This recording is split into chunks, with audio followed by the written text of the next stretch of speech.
সুপ্রিয় শিক্ষার্থী, সবাই কেমন আছো?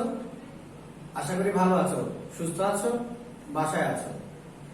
করোনাকালীন এই সময়ে আমরা কিছু কিছু সতর্কতা অবলম্বন করে চলবো বা বিধিনিষেধ মেনে চলবো। বারবার আমাদেরকে হাত ধুতে হবে,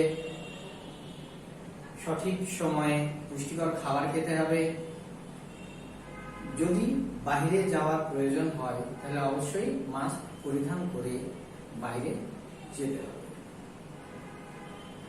সুপ্রিয় শিক্ষার্থীরা, Shimul memorial north south school and কলেজের অনলাইন ক্লাসে সবাইকে স্বাগত। আমি মোহাম্মদ আবু নওশাদ, সহকারী শিক্ষক, Shimul memorial north south school and college, Rajshahi. সুপ্রিয় শিক্ষার্থীরা, আজকে আমাদের পাঠের বিষয় হচ্ছে অধ্যায় 10 বাণিজ্যিক ব্যাংক ও তার পরিচিতি। তাহলে এসো আমরা জেনে নেই এই পাঠ শেষে আমরা কি কি শিখতে পারবো। বাণিজ্যিক ব্যাংক কি তা বলতে পারবো বা বলতে পারবে, বাণিজ্যিক ব্যাংকের উদ্দেশ্যগুলি চিহ্নিত করতে পারবে, বাণিজ্যিক ব্যাংকের কার্যাবলী ব্যাখ্যা করতে পারবে, বাণিজ্যিক ব্যাংকের আয়ের উৎসসমূহ ব্যাখ্যা করতে পারবে, বাণিজ্যিক ব্যাংকের ব্যয়ের খাতসমূহ ব্যাখ্যা করতে পারবে। প্রিয় শিক্ষার্থী, অবশ্যই তোমরা খাতা কলম নিয়ে বসেছো। আজকের আলোচ্য বিষয় তোমরা অবশ্যই খাতায় লিখে নেবে। আজকে আমাদের আলোচ্য বিষয়গুলো হচ্ছে কি, আসো তা জেনে নেই। বাণিজ্যিক ব্যাংক, বাণিজ্যিক ব্যাংকের উদ্দেশ্য, বাণিজ্যিক ব্যাংকের কার্যাবলী, বাণিজ্যিক ব্যাংকের আয়ের উৎসসমূহ, বাণিজ্যিক ব্যাংকের ব্যয়ের খাতসমূহ। প্রিয় শিক্ষার্থীরা, চলো এখন আমরা জানি বাণিজ্যিক ব্যাংকটা কি। বাণিজ্যিক ব্যাংক হচ্ছে মুনাফা অর্জনের উদ্দেশ্যে যে প্রতিষ্ঠান অর্থ ও অর্থের মূল্যে পরিমাপযোগ্য বা সেবা লেনদেন করে থাকে তাকে বাণিজ্যিক ব্যাংক বলা হয়। অর্থাৎ অর্থ বা অর্থের একটা মূল্যের পরিমাপযোগ্য যে কোনো জিনিস লেনদেন করে, আদান প্রদান করে, গ্রহণ এবং দান করে, গিভ এন্ড টেক, তাই না? এই যে পদ্ধতি, এই পদ্ধতিটাকে আমরা বলছি কি বাণিজ্যিক ব্যাংক। বাণিজ্যিক ব্যাংকের প্রধান এবং প্রথম উদ্দেশ্য কি বা কাজ কি? মুনাফা অর্জন করা। আমরা আজকে জেনে নিলাম বাণিজ্যিক ব্যাংকের মূল উদ্দেশ্য কি, মুনাফা অর্জন করা। বাণিজ্যিক ব্যাংক অনেক আছে, তাই যতগুলোই থাকুক না কেন সকল বাণিজ্যিক ব্যাংকেরই একটা মূল লক্ষ্য থাকে, মুনাফা অর্জন করা। তারপরে তারা কি করছে, মুনাফা অর্জনের সাপেক্ষে তারা লেনদেন সম্পাদিত করছে গ্রাহকের সাথে। প্রিয় শিক্ষার্থী, মুনাফা অর্জনের উদ্দেশ্যে পরিচালিত আর্থিক প্রতিষ্ঠান হিসেবে বাণিজ্যিক ব্যাংক দেশের শিল্প, বাণিজ্য, অর্থনৈতিক ও সামাজিক উন্নয়নে বিভিন্ন রকম সেবা প্রদান করে থাকে। একটু আগে আমি বললাম যে বাণিজ্যিক ব্যাংকের মূল উদ্দেশ্য হচ্ছে মুনাফা অর্জন করা। তাহলে মুনাফা অর্জনের উদ্দেশ্যে তারা কোন কোন খাতগুলোতে নানাভাবে, নানা প্রসেসে, নানা উপায়ে, নানা পদ্ধতিতে অর্থ বিনিয়োগ করে থাকে? শিল্প, বাণিজ্য, অর্থনৈতিক বা সামাজিক কোনো উন্নয়ন, সেই সকল কার্যক্রমে নানাভাবে তারা সেবা প্রদান করে, অর্থাৎ লেনদেন করে থাকে। প্রিয় শিক্ষার্থী, আমরা কিছু ছবি দেখতে পাচ্ছি। মোটামুটি ভাবে এই সকল ব্যাংক হচ্ছে বাণিজ্যিক ব্যাংক হিসেবে আমরা যদি ধরি। আসো বাণিজ্যিক ব্যাংকের কিছু উদ্দেশ্য সম্পর্কে আমরা জানি। প্রথমেই যেটা সর্বপ্রথম আসছে সেটা হচ্ছে মুনাফা অর্জন। বাণিজ্যিক ব্যাংকের প্রথম শর্তই কি, তার উদ্দেশ্য কি? মুনাফা অর্জন। আমরা সংজ্ঞার মধ্যেও এটা পড়লাম, মুনাফা অর্জনের উদ্দেশ্যে। এরপরে আসি মূলধন গঠন। তাহলে বাণিজ্যিক ব্যাংকের মূলধনটা গঠন করে কিভাবে? আমরা ব্যাংক প্রসেসের যে ব্যাংকিং সিস্টেমের যেটা প্রসেস, সেটা হচ্ছে ব্যাংক একজন ব্যক্তির কাছ থেকে আমানত গ্রহণ করবে, সেটা ব্যাংকের কাছে থাকবে এবং পরবর্তীতে ওই আমানতের টাকাটা ক্ষুদ্র ক্ষুদ্র অংশে বিভক্ত করে অপর আরেকজন ব্যক্তিকে সেই ব্যাংক বা সেই প্রতিষ্ঠানটি ঋণ হিসেবে প্রদান করবে। তো সেই ক্ষেত্র থেকে মূলধন গঠনটা আসছে, সেটা হচ্ছে কি, এই যে যার কাছ থেকে ব্যাংক আমানত গ্রহণ করছে তখন ওই টাকাটা ওই ব্যাংকে কি মূলধন হিসেবে কাউন্ট হচ্ছে। তাহলে এইভাবে বাণিজ্যিক ব্যাংকগুলো তাদের মূলধন কি করে, সংগ্রহ করে। এরপরে মূলধন গঠনের জন্য জনগণের অতিরিক্ত অর্থ সঞ্চয় হিসেবে গ্রহণ করে। তাহলে দেখো, যেটা আমার আমানত সেটাকেই আমরা বলছি কি মূলধন।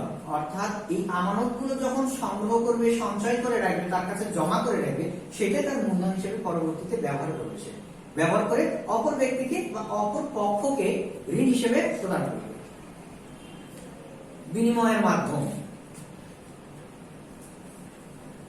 তাহলে দেখো, অনেক সময় বাণিজ্যিক ব্যাংক চেক, হুন্ডি, বিনিময় বিলের প্রচলন করে। তাইলে বাণিজ্যিক ব্যাংকের যেটা বিনিময়ের মাধ্যম, তাহলে কি চেক বিনিময় করে। দেখো, আমরা কিছু ছবি দেখতে পাচ্ছি, টাকা লেনদেন হচ্ছে বা চেক বা হুন্ডি বা বিল, যেটাই হোক না কেন, সেই বিলটা বাণিজ্যিক ব্যাংকের মাধ্যমে আদান প্রদান করা হয়। সঞ্চয়ের প্রবণতা সৃষ্টি। যখন আমার ব্যাংক থাকবে এবং বাণিজ্যিক ব্যাংকে যদি আমরা বাণিজ্যিক ব্যাংকের সাথে যদি আমরা যোগাযোগ করি, বাণিজ্যিক ব্যাংক আমাদের নানা ধরনের পরামর্শ প্রদান করবে কিভাবে আমরা আমাদের উপার্জিত অর্থটা সঞ্চয় করে রাখতে পারবো বা সঞ্চয় করে রাখা উচিত, এবং এর মাধ্যম দ্বারাই আমাদের ভেতরে বা আমাদের মধ্যে একটা সঞ্চয়ের প্রবণতা সৃষ্টি হবে। ঋণ নিয়ন্ত্রণে সহযোগিতা। বাণিজ্যিক ব্যাংকের একটি অন্যতম উদ্দেশ্য হলো কেন্দ্রীয় ব্যাংকের ঋণ নিয়ন্ত্রণে সহযোগিতা করা। অর্থাৎ কেন্দ্রীয় ব্যাংক কি করবে, একটা ঋণ আদান প্রদানের একটা সূত্র তৈরি করবে বা প্রজ্ঞাপন জারি করবে। সেই প্রজ্ঞাপনের আগে বাণিজ্যিক ব্যাংক কাজ করে যায় বা যাবে। এরপরে পরিকল্পনা প্রণয়ন ও বাস্তবায়নের সহযোগিতা। পরিকল্পনা প্রণয়ন, তাহলে পরিকল্পনা থাকবে বাণিজ্যিক ব্যাংকের একটা, সেই অনুযায়ী তারা নানাভাবে সেই পরিকল্পনাকে বাস্তবে রূপদান করার চেষ্টা করবে এবং তারা করছে। শিল্প ও বাণিজ্যিক উন্নয়ন। শিল্প ও বাণিজ্যিক উন্নয়ন। তাইলে খেয়াল করো প্রিয় শিক্ষার্থীরা, বাণিজ্যিক ব্যাংকের বিশেষ লক্ষ্য হলো আমদানি ও রপ্তানি বাণিজ্যে ব্যাপক সহযোগিতা প্রদান করে বাণিজ্য ও শিল্পের উন্নয়ন নিশ্চিত করা। তাহলে শিল্প বাণিজ্যিক উন্নয়ন কিভাবে সম্ভব হচ্ছে, যখন আমরা কোনো প্রোডাক্ট বা কোনো পণ্য আমদানি বা রপ্তানি কাজে বাণিজ্যিক ব্যাংক ব্যাপকভাবে ভূমিকা রাখছে, তখনই শিল্প বাণিজ্যের উন্নয়নটা সম্ভব হচ্ছে। অর্থাৎ আমদানি রপ্তানির ক্ষেত্রে লেনদেন যেটা, সেই লেনদেনটা বাণিজ্যিক ব্যাংকের মাধ্যমে সম্পাদিত হয়। এরপরে আসি জনকল্যাণ। জনকল্যাণ মানে কি, বিভিন্ন সমাজ সেবামূলক কাজ, জনগণের কল্যাণ, জনগণের উন্নয়ন। তাহলে জনকল্যাণ বাণিজ্যিক ব্যাংকের একটি পরোক্ষ উদ্দেশ্য। তাহলে এখান থেকে আমরা কি জানলাম, জনকল্যাণ বাণিজ্যিক ব্যাংকের একটি পরোক্ষ উদ্দেশ্য। সকল খাতকে সমানভাবে উন্নত করে সামগ্রিকভাবে সম্পদের সুষম বন্টন নিশ্চিত করা বাণিজ্যিক ব্যাংকের একটি উদ্দেশ্য। প্রিয় শিক্ষার্থীরা, আমরা একটু আগেই জানলাম বা জেনে নিলাম যে সেটা হচ্ছে কি, বাণিজ্যিক ব্যাংক একজন ব্যক্তির কাছ থেকে অনেক বড় পরিমাণের অ্যামাউন্ট আমানত হিসেবে গ্রহণ করে। সেই বড় পরিমাণের অ্যামাউন্টটা ক্ষুদ্র ক্ষুদ্র অংশে বিভক্ত করে অপর পক্ষকে বা অপর কোনো ব্যক্তিকে কি করে, ঋণ হিসেবে প্রদান করে। সঞ্চয় প্রবণতা সৃষ্টি। খেয়াল করবে, সঞ্চয় প্রবণতা সৃষ্টি। দেখো, আমরা আমাদের দৈনন্দিন জীবনে যদি আমরা চাকরিজীবী হই, চাকরির টাকা সংগ্রহ করছি মানে বেতন, এছাড়া আমি যদি ব্যবসায়ী হই, ব্যবসায়িক দৈনিক যে লেনদেন গুলো হচ্ছে, সেই লেনদেন গুলো আমার কাছে যদি থেকে যায়, তাহলে তো আমি সেটা জমা করতে পারবো না। তাহলে সেই ক্ষেত্রে বিভিন্ন ওয়ে বা বিভিন্ন পদ্ধতি তারা নিয়ে এসেছে, যেটার ফলে আমার মাঝে এইটা উদ্ভব হচ্ছে যে আমার টাকাটা সংগ্রহ করে রাখা উচিত, সঞ্চয় করে রাখা উচিত। নিরাপত্তা। খেয়াল করবে, আমরা টাকা, গহনা এগুলো কি করি, ব্যাংকের লকার ভাড়া করে সেগুলো ব্যাংকে জমা করে রাখি, তাই না?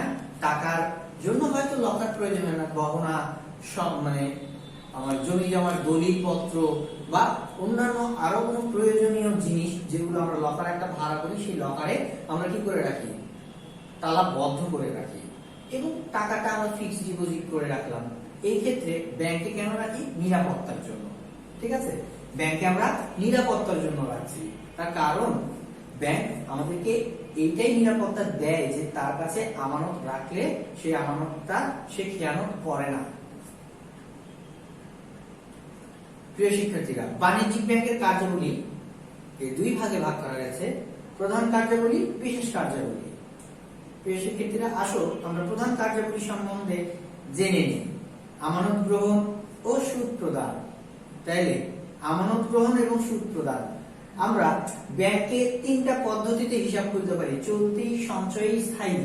এই ক্ষেত্রে আমি চলতি, সঞ্চয়ী বা স্থায়ী ক্ষেত্রে আমি আমার অ্যাকাউন্টে বা হিসাবে কি করছি, টাকা রেখে দিচ্ছি। এটা হচ্ছে আমার আমানতটা, আমি তার কাছে গচ্ছিত রাখলাম এবং সেই টাকার বিনিময়ে বা সেই টাকাটা তারা আরেক জায়গায় খাটিয়ে কি করছে, তার বিনিময়ে আমাকে তারা সুদ প্রদান করছে। এরপরে আসি মূলধন গঠন। দেশের জনগণের ক্ষুদ্র ক্ষুদ্র সঞ্চয়গুলো বাণিজ্যিক ব্যাংক বিভিন্ন প্রকার আমানতের মাধ্যমে সংগ্রহ করে মূলধন গঠন করে। এরপরে আসি সুদ মঞ্জুর ও সুদ গ্রহণ। একটু আগে আমরা পড়লাম আমানত গ্রহণ করে, তাহলে ব্যাংক যদি আমানত গ্রহণ করে তার বিনিময়ে তাকে কি করতে হচ্ছে, সুদ প্রদান করতে হচ্ছে। এবং আরেকজনকে সে যে ঋণ হিসেবে দিচ্ছে টাকাটা, সেই টাকার বিনিময়ে ব্যাংক কি করছে, সুদ গ্রহণ করছে। এক পক্ষে প্রদান করছে, আরেক পক্ষে গ্রহণ করছে। আমানত সৃষ্টি। ঋণ গ্রহণের সময় ঋণ গ্রহীতাকে ব্যাংকের সাথে একটি হিসাব খুলতে হয়। ঋণের অর্থ সেই হিসাবে জমা বা ক্রেডিট করা হয়।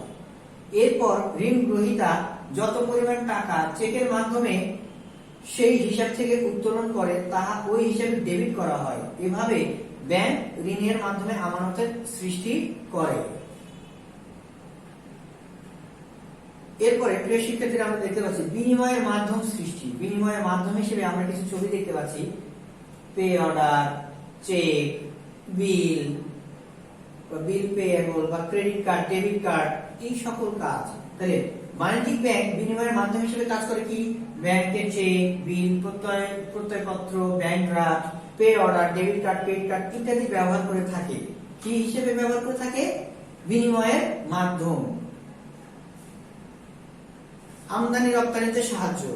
তাহলে আমদানি রপ্তানিতে সাহায্য বলতে কি, এই আমদানি রপ্তানির ক্ষেত্রে যে লেনদেনটা সংঘটিত হয় সেটা বাণিজ্যিক ব্যাংকের মাধ্যমে হয়ে থাকে।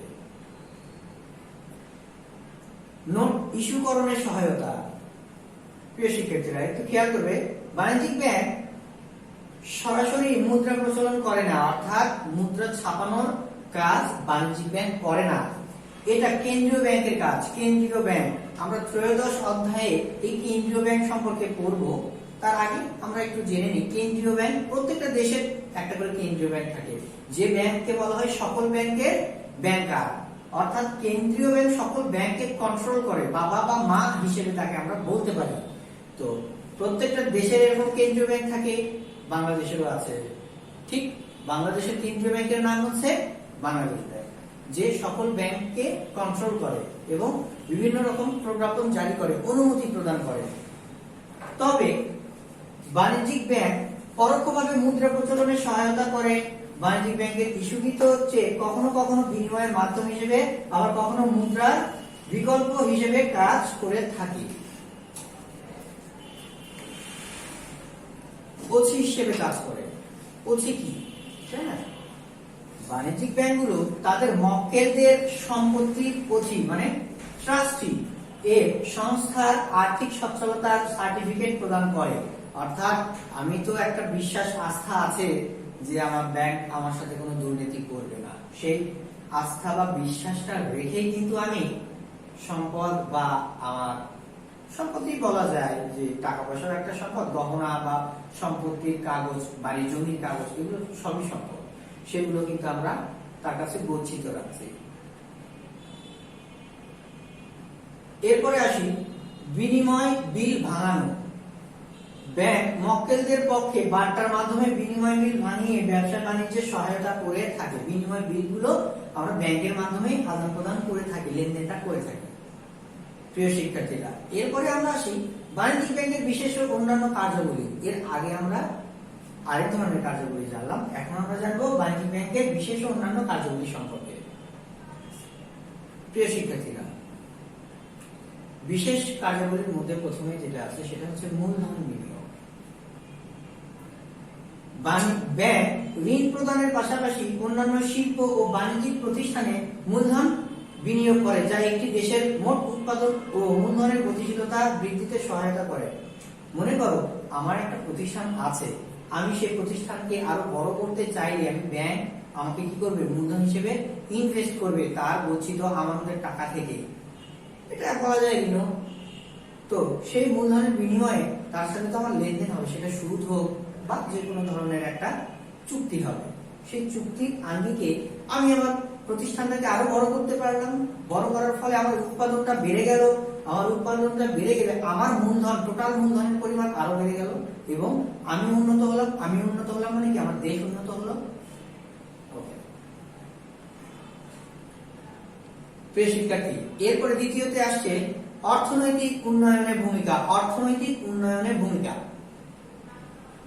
বাণিজ্যিক ব্যাংক একটি দেশের সার্বিক অর্থনীতি তথা শিল্প, বাণিজ্য, পরিবহন, যোগাযোগ, গৃহ নির্মাণ, শিক্ষার ব্যাপক অগ্রগতি তথা দেশের সার্বিক অর্থনৈতিক উন্নয়নে গুরুত্বপূর্ণ ভূমিকা পালন করে। বিভিন্নভাবে সহায়তা, বৃত্তি, উপবৃত্তি থেকে শুরু করে নানা ধরনের সাহায্য সহযোগিতা করে থাকে, যার ফলে আমরা দ্রুত সামনের দিকে এগিয়ে যেতে পারছি এবং সবাই উন্নতির দিকে এগিয়ে যাচ্ছে।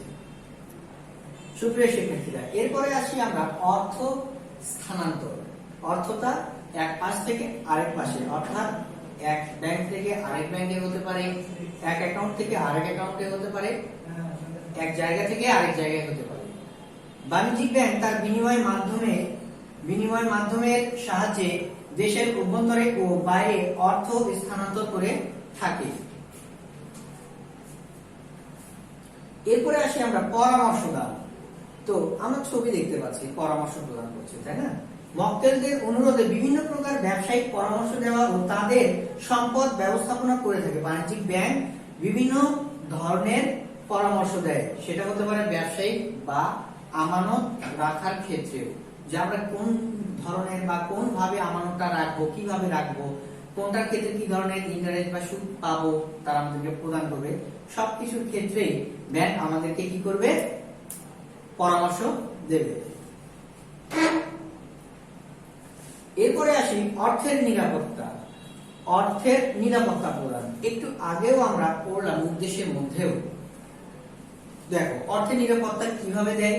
আমি ব্যাংকে আমানত রাখছি, আমানতটা কেন রাখছি, তিনি বা ওই ব্যাংক আমাদেরকে নিরাপত্তা দিচ্ছে যে আমার আমানতের সে খেয়ানত করবে না।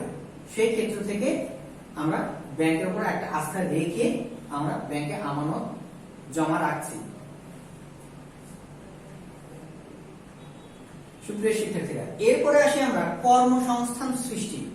আমাদের বাণিজ্যিক ব্যাংকের পরিমাণ যত বাড়ছে, অর্থাৎ স্থাপনা বা বাণিজ্যিক ব্যাংকের শাখা প্রশাখা যত বাড়ছে বা নতুন নতুন শাখা প্রশাখার সৃষ্টি হওয়ার ফলে দেশের বেকারত্বের পরিমাণ কমছে এবং কর্মসংস্থানের সৃষ্টি হচ্ছে। নতুন নতুন লোক, নতুন নতুন পদে লোক নিয়োগ হচ্ছে, বিধায় কিন্তু আমরা বা আমাদের কর্মসংস্থানের সৃষ্টি হচ্ছে এবং আমরা কি আমাদের সংস্থান করতে পারছি, বেকারত্বের পরিমাণও কমে যাচ্ছে।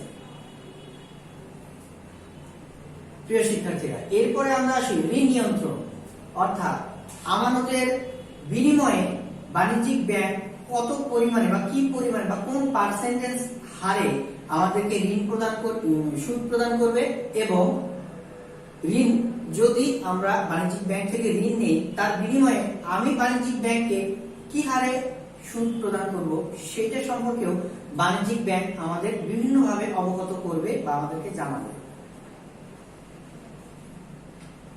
এরপরে আসি কৃষি উন্নয়ন ও শিল্পোন্নয়ন। কৃষি ক্ষেত্রে ঋণ ও অন্যান্য সহযোগিতা প্রদানের মাধ্যমে ব্যাংক কৃষি উন্নয়ন ত্বরান্বিত করছে, আবার শিল্প প্রতিষ্ঠানগুলোকে দীর্ঘমেয়াদে ঋণ প্রদানের মাধ্যমে শিল্পোন্নয়নে সাহায্য করছে। অর্থাৎ কৃষকদেরকে কিভাবে ঋণ প্রদান করতে হবে, কি কি খাতে প্রদান করতে হবে বা কোন পদ্ধতিতে প্রদান করা যায় সেটাও তারা জানাচ্ছে। এছাড়াও বিভিন্ন শিল্প প্রতিষ্ঠানগুলোতে বা শিল্প প্রতিষ্ঠানগুলোকে তারা মূলধন বিনিয়োগ করছে, যাতে করে শিল্প প্রতিষ্ঠানটা আরো বড় হতে পারে, তাদের মূলধনের পরিমাণ আরো বৃদ্ধি পেতে পারে এবং তারা দেশকে উন্নতির দিকে এগিয়ে নিয়ে যেতে পারে। আঞ্চলিক উন্নয়ন, অর্থাৎ অঞ্চল ভেদে উন্নয়ন করছে। কিভাবে? বাণিজ্যিক ব্যাংকের শাখা বিভিন্ন এলাকায় বিস্তৃত থাকায় এটি দেশের আঞ্চলিক উন্নয়নেও ভূমিকা রেখে থাকে। অঞ্চল ভেদেও কিছু কিছু বাণিজ্যিক ব্যাংক স্থাপনা করা হয়েছে যারা অঞ্চলকে নিয়েই তাদের কার্যক্রমগুলো চালিয়ে যাচ্ছে। প্রিয় শিক্ষার্থীরা, এরপরে আমরা আসি ব্যাংকের আয় সমূহ, অর্থাৎ বাণিজ্যিক ব্যাংক কোন কোন খাত থেকে কি কি উপায়ে আয় করে থাকে সেগুলো সম্পর্কে এখন আমরা জানব। ঋণ এর সুদ গ্রহণ, অর্থাৎ বাণিজ্যিক ব্যাংক আয় করছে কোথা থেকে? আমি বাণিজ্যিক ব্যাংক থেকে ঋণ নিচ্ছি, তার বিনিময়ে আমি বাণিজ্যিক ব্যাংকে কি করছি? একটা সুদ প্রদান করছি, তাই না? এটা বাণিজ্যিক ব্যাংকের একটা আয়। এরপরে বিনিয়োগ, ঠিক যেভাবে আমি ঋণ নিচ্ছি, এছাড়াও আমরা শুরু থেকে পড়লাম, এই ক্লাসের শুরুতেই আমরা পড়েছি বিনিয়োগ করে। বাণিজ্যিক ব্যাংক বিভিন্ন খাতে বিনিয়োগ করে, মূলধন হিসেবে হোক বা ঋণ হিসেবে হোক বিনিয়োগ করছে। সেই বিনিয়োগের বিনিময়ে তারা কিন্তু কি করছে? একটা লভ্যাংশ পাচ্ছে বা সুদ পাচ্ছে, যেটা তার আয়ের একটা উৎস হিসেবে কাজ করছে। দেখতে পাচ্ছি আমরা, খেয়াল করবে, শেয়ার, ঋণপত্র, সরকারি সিকিউরিটি, এই সকল খাত থেকে তাদের একটা আয়ের উৎস হিসেবে কাজ করে। বিল বাট্টাকরণ, প্রিয় শিক্ষার্থীরা, আমরা জেনেছি বিগত ক্লাসগুলোতে বাট্টা কি? ছাড় দেওয়া বা ডিসকাউন্ট। তো বিল যখন আমরা ভাঙতে যাব ব্যাংকের মাধ্যমে, বিশেষ করে বাণিজ্যিক ব্যাংকের মাধ্যমে, অবশ্যই বিলটার পরিপ্রেক্ষিতে, ভাঙার পরিপ্রেক্ষিতে কি করছে? বাণিজ্যিক ব্যাংক একটা বাট্টা বা ছাড় একটা টাকা কেটে নিচ্ছে। প্রাপ্ত কমিশন, বাণিজ্যিক ব্যাংক বিভিন্ন পে অর্ডার বা পে বিল বা ডেবিট কার্ড, ক্রেডিট কার্ড, এই জিনিসগুলো কি করছে? এই জিনিসগুলোর মাধ্যমে লেনদেনগুলো সম্পাদিত করছে, তার বিনিময়ে তারা একটা কমিশন পায়, যার মাধ্যম তারা কাজ করিয়ে নেয় বা যাকে দিয়ে কাজ করিয়ে নেয়, সেই মাধ্যমগুলোর থেকে তারা কি করছে? কমিশন পাচ্ছে। তার পরিপ্রেক্ষিতে কি এটাই তার আয় হিসেবে গণ্য হচ্ছে। এছাড়াও বাণিজ্যিক ব্যাংক লকার ভাড়া, প্রতিনিধিত্ব, এগুলোর মাধ্যম দিয়েও কিন্তু বিভিন্ন ভাবে আয় করে থাকছে। লকার যদি বাণিজ্যিক ব্যাংক ভাড়া দেয়, তার লকারের ভাড়া তো আমাকে প্রদান করতে হবে, সেটা মাস ভিত্তিতে হোক বা বাৎসরিক হোক, আমাকে একটা ভাড়া প্রদান করতে হবে। এটাও তাহলে হচ্ছে কি? ব্যাংকের এক ধরনের আয়। এছাড়াও শেয়ার ক্রয় বিক্রয়ের মধ্যস্থতা হিসেবে কাজ করছে, অর্থাৎ আমরা শেয়ার বন্ড ডিবেঞ্চার যখন করেছি তখন আমরা শিখেছিলাম যে শেয়ার লেনদেন অর্থাৎ কেনা বেচা করা হয় শুধুমাত্র ব্যাংকের মাধ্যমে। শেয়ার চোখে দেখা যায় না, শেয়ার শুধুমাত্র কি? একটা কাগজ। তো সেই শেয়ারটা ক্রয় বিক্রয় করা হচ্ছে ব্যাংকের মাধ্যমে, লেনদেনটা সংঘটিত হয় ব্যাংকের মাধ্যমে, তাহলে সেখান থেকে ব্যাংক একটা লভ্যাংশ পায়। এরপরে বৈদেশিক বিনিময়, বিদেশে আমদানি রপ্তানির ক্ষেত্রে বা বাণিজ্যের ক্ষেত্রে এখানেও বাণিজ্যিক ব্যাংক বিভিন্নভাবে লভ্যাংশ আদায় করে থাকে। এরপরে আসি প্রত্যয়পত্র। দেখো, লেটার অফ ক্রেডিট, আমদানিকারকদের দেশি মুদ্রা থেকে বৈদেশিক মুদ্রাও, রপ্তানিকারকদের বৈদেশিক মুদ্রা থেকে দেশি মুদ্রায় রূপান্তর করার প্রয়োজন হয়। এই রূপান্তর করাটাকে বলা হচ্ছে প্রত্যয়পত্র বা লেটার অফ ক্রেডিট বা এলসি। এই ক্ষেত্র থেকে এই লেনদেনটা যখন সংগঠিত করে, সেখান থেকেও বাণিজ্যিক ব্যাংক লভ্যাংশ পায়। এরপরে আসি ওসি বা ট্রাস্টি। ওসি হিসেবে কাজ করে বাণিজ্যিক ব্যাংক, কমিশন আদান করে, অর্থাৎ আমাকে পরামর্শ দিতে পারে, বিল বাট্টাকরণ করতে পারে। এই সকল কাজগুলো ব্যাংক মাঝামাঝিদের থেকে দুই পক্ষের মধ্যে সমতা এনে সমাধান করে দেওয়ার ফলেও কিন্তু তারা আয় করতে পারে। এরপরে আসি যোগাযোগ। বাণিজ্যিক ব্যাংক মক্কেলদের অনুরোধে বিভিন্ন যোগাযোগ সেবা প্রদান করে কমিশনের মাধ্যমে অর্থ উপার্জন করে থাকে। বিভিন্ন যোগাযোগের সেক্টর তারা তৈরি করছে এবং সেখান থেকে যোগাযোগের মাধ্যম হিসেবে কাজ করছে এবং তার থেকে তাদের আয় হচ্ছে।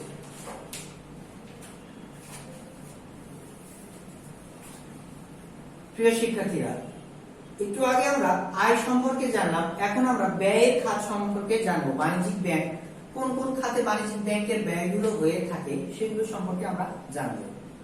আমানত গ্রহণ ও সুদ প্রদান। তাহলে দেখো, আমানত গ্রহণ এবং সুদ প্রদান এটা আমরা বাণিজ্যিক ব্যাংকের সংজ্ঞাতেই জেনেছি যে বাণিজ্যিক ব্যাংক প্রথমত একজনের নিকট থেকে আমানত গ্রহণ করবে এবং সেটা পরে কি করছে, এই আমানতের বিনিময়ে কি করছে, যার টাকা আমানত হিসেবে গ্রহণ করছে তাকে সুদ প্রদান করছে। এই যে সুদ প্রদান করলো এটা বাণিজ্যিক ব্যাংকের একটা ব্যয়। ধারের উপরে সুদ, ধারের উপর সুদ।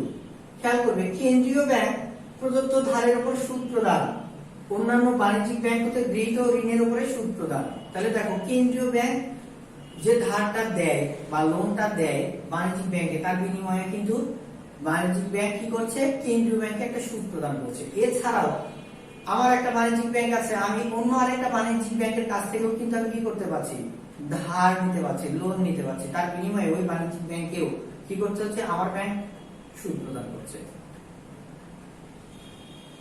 কর্মসংস্থান সৃষ্টির ক্ষেত্র থেকে দেখো, বেতন ভাতার বোনাস এগুলো প্রদান করা হচ্ছে কর্মীদের। তাহলে কর্মীদের আমরা কর্মসংস্থানের সৃষ্টি করছি, তাদেরকে তো বেতন দিতে হবে, তাদেরকে তো ভাতা দিতে হবে, বোনাস দিতে হবে।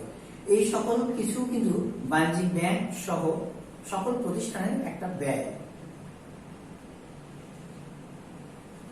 এরপরে আসি আমরা নিরীক্ষকের বিল, অর্থাৎ বাণিজ্যিক ব্যাংকের যে কাগজপত্র বা নথিপত্রগুলো থাকে সেগুলো নিরীক্ষক একজন থাকে, অডিট করে। তো যিনি অডিটর হিসেবে আসেন তাকেও কিন্তু একটা বিল প্রদান করতে হয়, এটাও বাণিজ্যিক ব্যাংকই প্রদান করে, যেহেতু বাণিজ্যিক ব্যাংকের প্রদর্শন করতে আসছে।